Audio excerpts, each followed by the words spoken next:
श्रीमद्देवी भागवत महापुराण षष्ठ स्कंद में भक्तगण आज आपको भागवत में देवर्षि नारद और पर्वत मुनि का एक दूसरे को श्राप देना, राजकुमारी देवयंती का नारद से विवाह करने का निश्चय की कथा कहूँगा।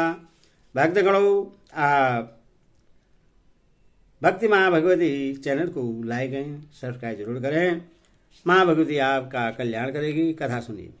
ब्याज बोले, हे राजन, तब परमार्थ वेता नारद जी मेरी बात सुनने के पश्चात मोह का कारण पूछने वाले मुझसे मुस्कुरा कर कहने लगे।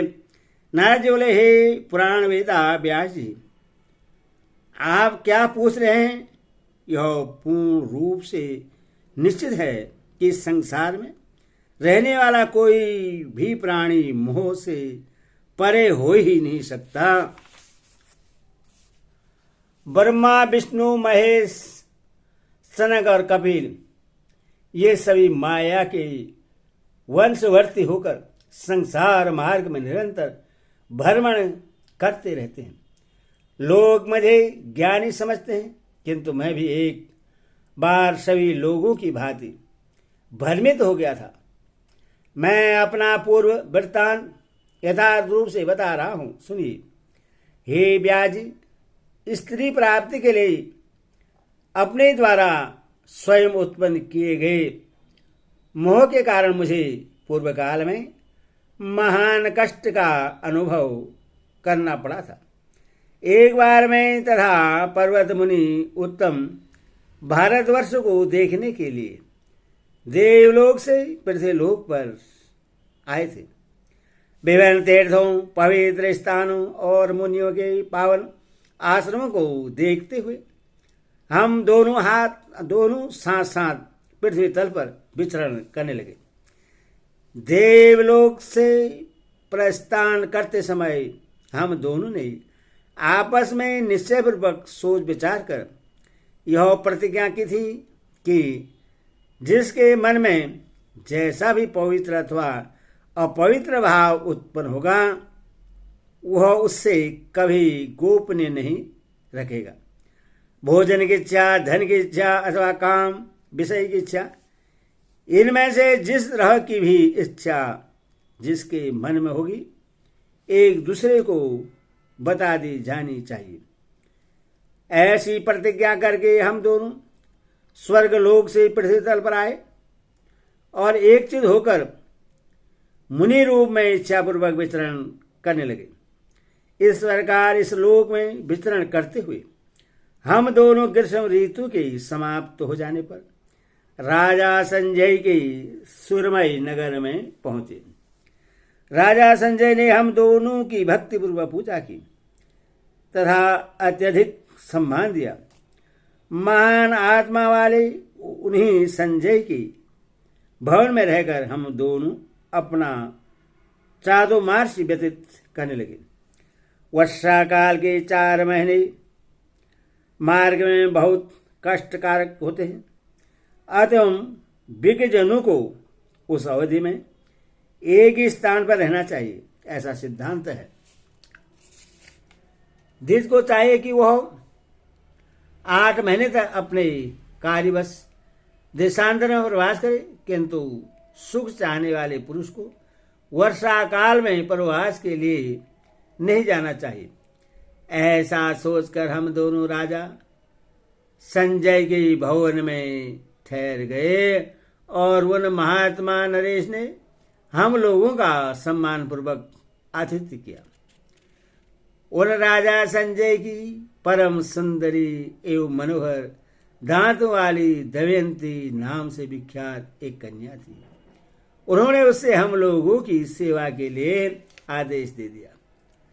विवेक का ज्ञान रखने वाली तथा उद्यमी स्वभाव वाली वह विशाल नयना राजकुमारी सभी समय हम दोनों की सेवा करती रहती थी। वह हमारे स्नान के लिए जल, प्राप्त मधुर भोजन, मुख शुद्धि के लिए सुगंधित गंध द्रव्य तथा और भी जो हमारा अभिष्ट रहता, उससे समय से हम लोगों को दिया करती थी। वह कन्या हम दोनों की मनोभिलक्षित वस्तुएं उपस्थित किया करती थी।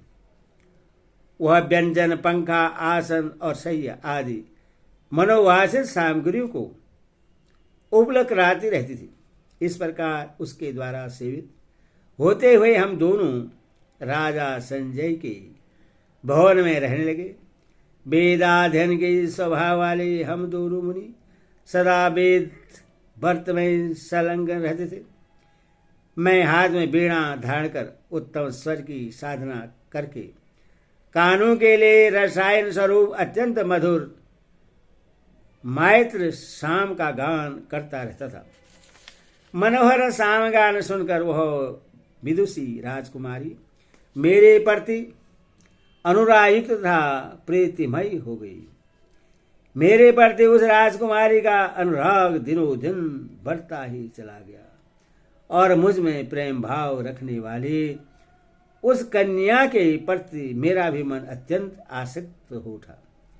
मुझ पर विशेष अनुराग रखने वाली वह राजकुमारी मेरे तथा उस पर्वत मुनि के लिए किए जाने वाले भोजनादि के प्रबंध में तथा सेवा कार्य में कुछ भेदभाव करने लगी।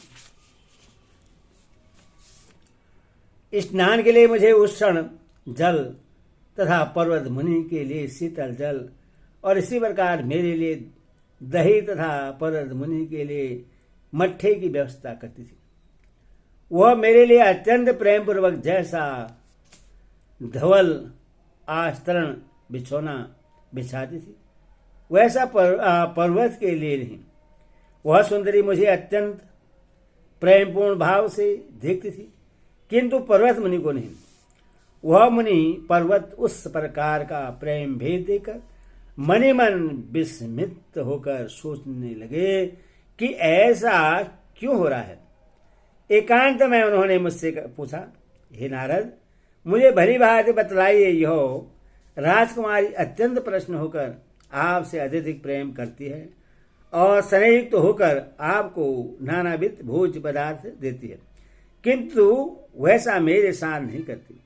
यह भेदभाव मेरे मन में संदेह उत्पन्न कर रहा है। ऐसा प्रतीत होता है कि राजा संजय की पुत्री आपको निश्चय ही पति बनाना चाहती है। आपकी चेष्टाओं से आपका भी वैसा ही भाव मुझे परिलक्षित हो रहा है, क्योंकि नेत्र तथा मुख के विकारों से प्रेम के कारण का पता चल जाता है। हे मुनि, सच सच कहिए, मिथ्या वचन मत बोलिए। स्वर्ग में प्रस्थान करते समय हम दोनों ने जो प्रतिज्ञा की थी उससे इसी समय याद कीजिए। नारद जी बोले, जब पर्वत मुनि ने हठपूर्वक इसका कारण मुझसे पूछा तब मैं अत्यंत लज्जित हो गया और पुनः बोला, हे पर्वत, विशाल नयन वाली यह राजकुमारी मुझे पति बनाने के लिए उद्यत है और उसके प्रति मेरे भी मन में विशेष अनुराग भाव उत्पन्न हो गया है। मेरा यह सत्य वचन सुनकर पर्वत मुनि कुपित तो हो उठे और उन्होंने मुझसे कहा, तुम्हें बार बार धिक्कार है, क्योंकि प्रतिज्ञा करके पहले तुमने मुझे धोखा दिया है। अतः हे मित्रद्रोही, मेरे साम से तुम अभी बंदर के मुख वाले हो जाओ। उस कुपित महात्मा पर्वत के ऐसा साप देते ही मैं तत्काल भयंकर बंदर की मुख कीर्ति वाला हो गया। तब मैंने भी अपने उस भगिनी पुत्र भांजे पर्वत को समान ही किया। मैंने भी क्रोध करके उससे साप दिया कि तुम भी अब से स्वर्ग के अधिकारी नहीं रहोगे।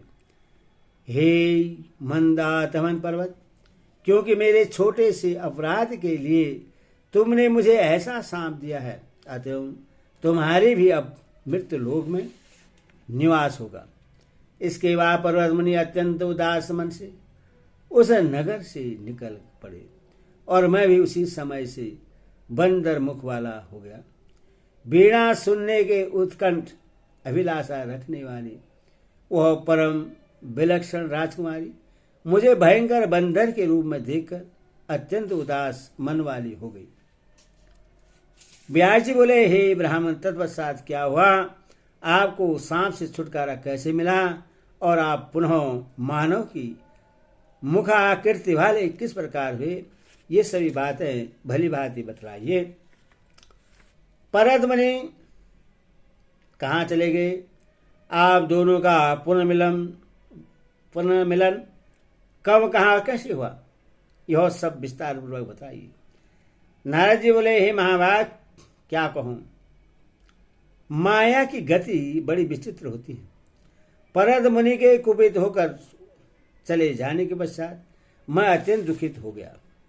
परत मुनि के चले जाने पर मैं उसी भवन में ठहरा रहा और वह राजकुमारी मेरे सेवा में पुनः तत्पर हो गई।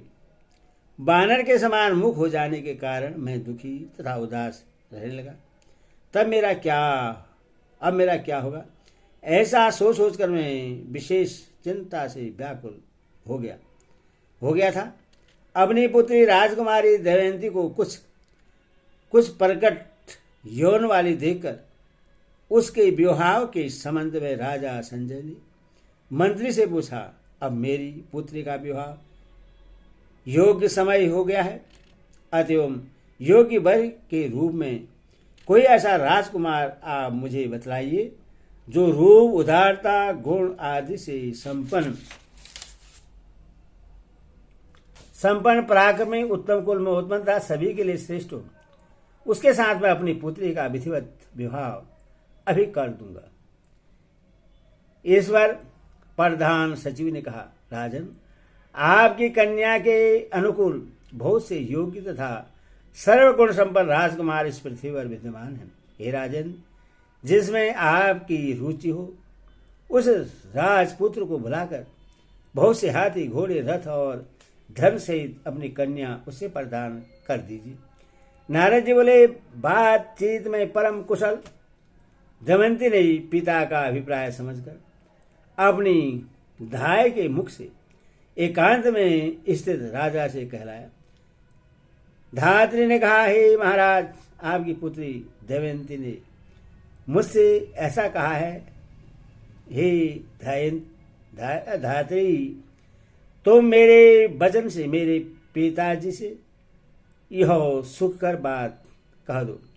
नार से मोहित मैं मेहनती बीड़ा धारण करने वाले प्रतिभा संपन्न नारद का वर्ण कर चुकी हूँ, अन्य कोई भी मुझे पीरी नहीं है। हे तात, आप मेरी इच्छा के अनुरूप मुनि के साथ मेरा विवाह कर दीजिए। हे धर्मज्ञ, मैं नारद को छोड़कर किसी दूसरे को अपना पति नहीं बनाऊंगी। तब मैं घड़ियाल तथा भयंकर मत्स्य आदि जंतु से शून्य, खारेपन से रहित, सुख से परिपूर्ण एवं रहस्यमयी नाद सिंधु में निमग्न हो गई हूँ। श्री इति श्रीमदेवी भागवत महापुराण षष्ठा 10 सहितानां षष्ठी सिंधे दमयंती विवाह प्रस्ताव वर्णम नाम 6वां अध्याय। हरि ओम। तस्मै भगवती माता की जय।